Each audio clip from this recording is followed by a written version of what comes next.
Assalamualaikum warahmatullahi wabarakatuh.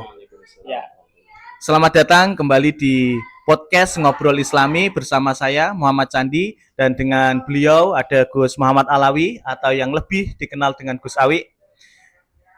Pada episode kali ini Gus, kita akan membahas topik yang sangat penting ya, yang lagi viral ya, yakni tentang bullying dalam perspektif Islam Gus. Tapi sebelumnya supaya kita lebih kenal lebih dalam, saya silahkan untuk Gus Alawi untuk berkenalan lebih lanjut Gus terkait dengan keseharian maupun yang lainnya. Oke, assalamualaikum warahmatullahi wabarakatuh.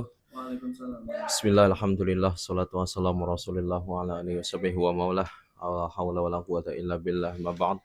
Allahumma la sahla illa ma ja'alnahu sahla wa anta taj'alul hazna idza syi'ta sahla. Alhamdulillah pada pagi hari ini kita bisa mengobrol dalam podcast bertema bullying dalam perspektif keislaman ya bersama saya. Perkenalkan, nama saya Muhammad Alawi Mahfud. Saya merupakan BK ya di Madrasah Aliyah An-Nur ini atau satu institusi yang di itu Mas Candi ini. Jadi mari kita pagi-pagi ini ngobrol bullying dalam perspektif Islam. Nah, oke, ngomong-ngomong ya Gus, kita ngobrol tentang bullying dalam perspektif Islam. Sebenarnya apa sih itu bullying sendiri? Karena mungkin banyak dari kita itu yang belum benar-benar paham terkait dengan bullying dan hanya sekedar bercanda. Seperti itu Gus. Oke, jadi bullying itu merupakan satu kegiatan mengolok-olok, satu kegiatan menjelek-jelekan atau melukai orang lain secara berulang-ulang, baik itu secara fisik maupun mental. Nah, ini bullying itu dibagi menjadi kalau nggak salah 6 ya. Satu fisik, nah, seperti yang sudah umum terjadi ya, pukul, tampar, dan lain sebagainya yang berhubungan dengan fisik. Yang kedua yaitu verbal, yaitu berupa ucapan atau omongan. Yang ketiga yaitu cyberbullying, nah, berupa komentar-komentar di media sosial dan lain sebagainya. Yang keempat itu namanya prejudial atau prasangka ya. Yang kelima sosial, seperti mengucilkan, seperti menggosip dan lain sebagainya. Yang terakhir ini yang paling parah yaitu bullying seksual, yaitu catcalling atau mohon maaf ya, menyentuh bagian-bagian yang tidak senonoh dan lain sebagainya. Itu semuanya dinamakan bullying. Nah, bullying itu terjadi karena apa? Karena lemah. Kalau saya pernah baca itu orang dibully itu karena lemah. Lemah dalam hal apa? Dalam hal power, dalam hal kecerdasan, dalam hal kekayaan. Makanya sebagai murid atau orang itu kalau nggak mau dibully harus kuat dalam salah satu hal ini. Kamu kuat, kalau nggak itu kamu cerdas, atau kalau kamu itu nggak, itu bisa kamu jadi orang kaya kayak gitu. Ya, terima kasih Gus. Lalu bagaimana ya Gus? Dalam pandangan Islam, ini bullying itu seperti apa sih? Mungkin ada dalil-dalil yang melarang atau bagaimana? Mungkin bisa dijelaskan Gus. Ya, dalam Islam, lebih khususnya Quran dan hadis, itu banyak sekali dalil-dalil spesifik yang memang melarang bullying. Di antaranya di surat Al-Hujurat ayat 11, ya ayyuhalladzina amanu la yaskhar qaumun min qaumin. Orang-orang yang beriman, janganlah kamu mengolok-olok qaumun min qaumin, satu kaum dengan kaum yang lainnya. Atau itu yang fisik ya. Yang mental di surat Hujurat ayat ke-12 ada ya ayyuhalladzina amanu jtanibu katsiran minadh-dhann inna ba'dadh-dhanni itsmun wa la tajassasu wa la yaktab ba'dukum ba'dha. Jangan mencari-cari kesalahan orang lain, jangan menggunjing atau menggosip satu bagian kalian dengan yang lain. Nah, atau dari hadis juga banyak sekali, di antaranya ada hadis al-muslimu man salimal muslimuna min lisanihi wa yadihi au kama qala. seorang muslim sejati, muslim yang baik itu adalah apabila seorang muslim yang lain itu selamat darinya apa? Dari lesannya, dari keburukan tangannya. Atau satu kali lagi, satu hadis lagi yang sangat menohok ya. Bihasbimri'im min syarri ayyahqira akhahul muslim. Cukuplah tanda kejahatan seseorang itu apa? Dia ayah kiro merendahkan, menyakiti saudaranya yang muslim. Jadi dalam Islam memang bullying itu salah satu kezaliman, salah satu larangan yang sangat amat dilarang oleh Gusti Allah gitu. Oke. Oke, jadi itu ya teman-teman pemirsa. Jadi bullying itu sudah jelas ya, dilarang dalam Al-Quran maupun hadis itu sudah dijelaskan ya Gus. Eh, Lalu selanjutnya Gus, ini setiap kegiatan atau setiap apa yang dilakukan oleh kita itu kan pasti ada dampaknya Gus. Nah, terkait dengan bullying sendiri itu dampaknya bagi korban maupun bagi pelaku Gus. Karena dampak itu kan tidak hanya bagi korban saja Gus, bagi pelaku juga pastinya ada. Mungkin bisa dijelaskan Gus. Jadi untuk dampak sendiri itu bullying itu bersifat domino ya. Jadi ada dampak langsung, ada dampak yang tidak langsung. Ada kalanya dampak dari sisi mental. Nah, jadi dia menjadi penakut, dia tidak percaya diri dan lain sebagainya. Ada dampak dari akademik, mungkin siswa yang dibully menjadi turun nilainya, menjadi jarang sekolah dan lain sebagainya, absennya berantakan dan lain sebagainya. Sedangkan untuk pelaku sendiri, nah ini yang parah ya, yang sering tidak disadari. Dampak bagi pelaku itu kalau dibiarkan terus, karena mohon maaf di lingkungan kita itu kalau ada seseorang yang dibully itu yang dinasehati itu yang malah dibully, disuruh sabar, disuruh apa gitu kan.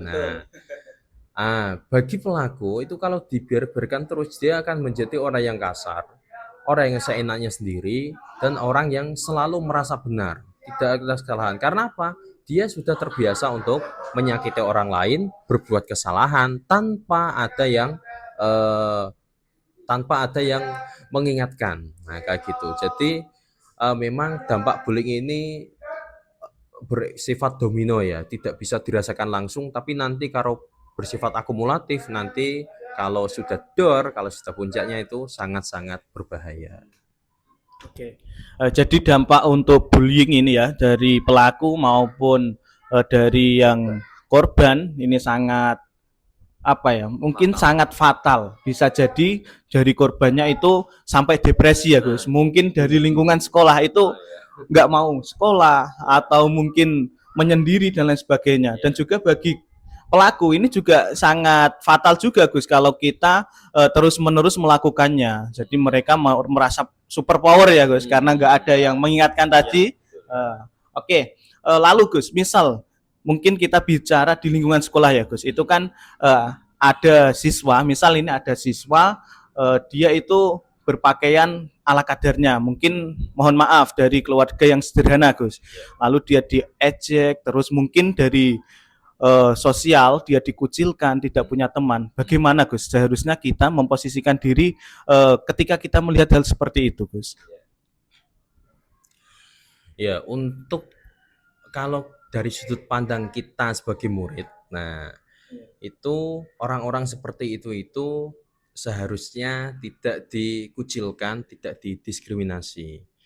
Karena apa? Karena kita itu ya ke sekolah itu salah satu tujuan dari seragam, tujuan dilarangnya aksesoris dan lain sebagainya itu untuk penyetaraan, bahwa kita ingat tujuan sekolah itu untuk belajar, bukan untuk pamer-pamer hal-hal yang tersier, nggak penting ya.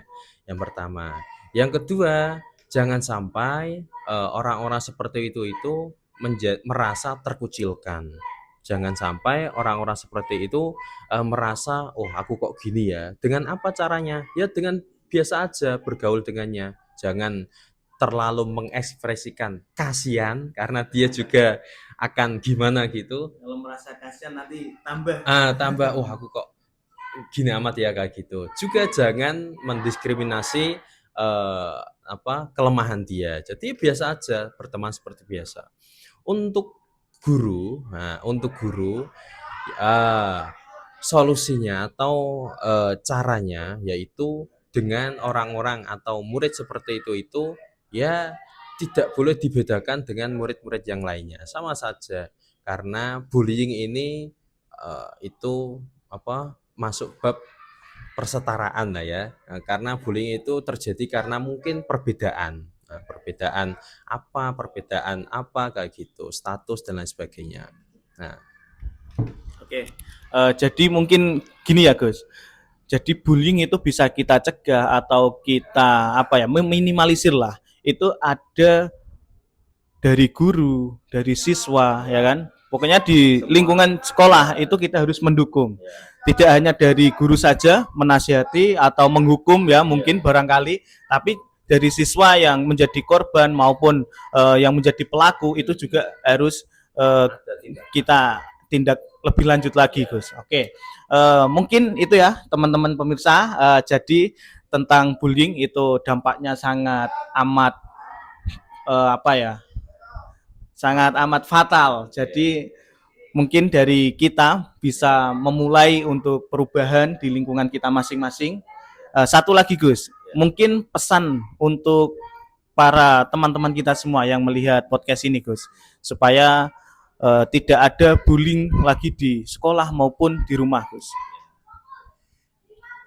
ya misal kok ada di antara kita itu melihat satu bullying, mungkin dari teman atau dari mungkin guru juga, karena ada beberapa kasus guru itu membuli siswanya atau dari orang lain, itu jangan dibiarkan. Karena apa? Karena dengan kita membiarkan kemaksiatan, kita juga berbuat maksiat.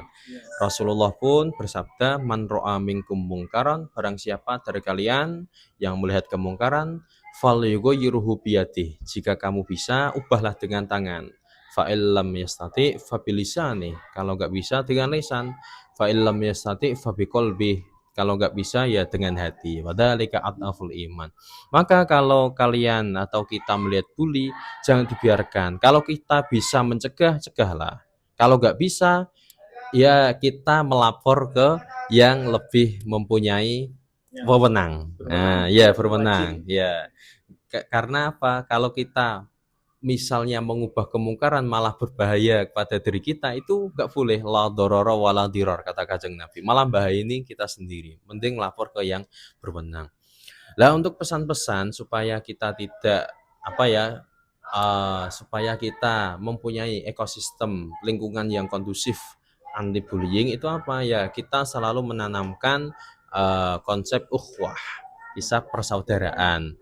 Jadi al muslimu akhul muslim. Muslim itu adalah semuanya saudara bagi seorang muslim tanpa terkecuali, tanpa ada perbedaan ras, suku, budaya, status dan lain sebagainya. Itulah preventif atau cara untuk mencegah bullying terjadi di lingkungan kita. Ya semoga dengan kita berusaha dan kita berdoa juga kepada lingkungan kita, bu korban atau pelaku mungkin ya mendapatkan hidayah, tidak bisa tidak melakukan bullying lagi gitu. Oke. Ya, terima kasih Gus untuk penjelasannya. Tidak terasa ya, udah beberapa menit kita ngobrol. Kalau dilanjutin ini nanti sampai malam, Gus. Oke. Ya, jadi itu ya teman-teman. Jadi pesan dari Gus Alawi tadi, mari kita laksanakan bersama-sama. Dan sekali lagi, bullying itu jangan kita biasakan, ya. Pokoknya jangan kita normalisasikan, harus kita cegah. Nah, yang paling rendah ya, titik terendah ya Gus, itu kita merasa empati. Karena kalau kita melapor tadi takut, ya apalagi kita mengingatkan secara langsung itu takut, ya setidaknya kita mempunyai empati lah Gus ya, seperti itu. Oke, terima kasih. Semoga apa yang kita obrolkan, walaupun hanya sebentar saja ya, semoga ini menjadi bermanfaat buat kita semuanya, dan semoga kita dijauhkan dari menjadi korban maupun jadi pelaku ya Gus. Oke. Ya, terima kasih kurang lebihnya. Sampai jumpa di podcast selanjutnya. Oke, assalamualaikum warahmatullahi wabarakatuh. Terima kasih, Gus. Alhamdulillah.